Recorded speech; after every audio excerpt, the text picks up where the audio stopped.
Nouveau carnage en Syrie. Au moins 49 personnes, dont 23 enfants, ont été tuées dans les bombardements de l'armée sur Marat al-Nouman.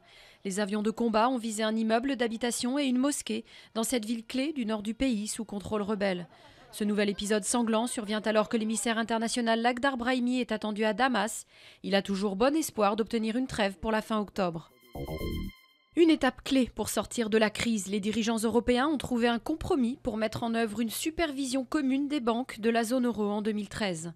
C'est la condition pour que le fonds de sauvetage permanent de l'Union monétaire puisse prêter directement aux banques et empêcher ainsi que les crises bancaires se transforment en crise de la dette. Ce sujet sensible empoisonnait les relations entre Paris et Berlin depuis des semaines.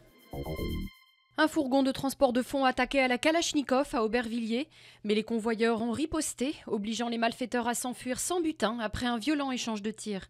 Le véhicule blindé de la société Loomis a été pris pour cible devant une déchetterie à l'Aube. Peu après, un suspect a été interpellé, mais son lien avec les malfaiteurs n'est pas établi.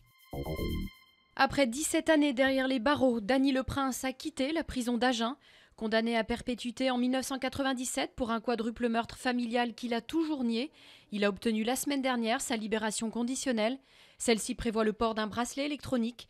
Dany Le Prince, âgé de 55 ans, va désormais vivre chez sa nouvelle épouse dont il a fait connaissance par échange épistolaire.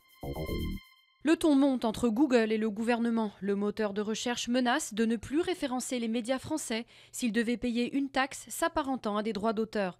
Un avertissement fraîchement accueilli par la ministre de la Culture. Ce n'est pas avec des menaces qu'on traite un gouvernement démocratiquement élu, a réagi Aurélie Filippetti. Les représentants du géant de l'Internet seront reçus dans l'après-midi au ministère chargé de l'économie numérique.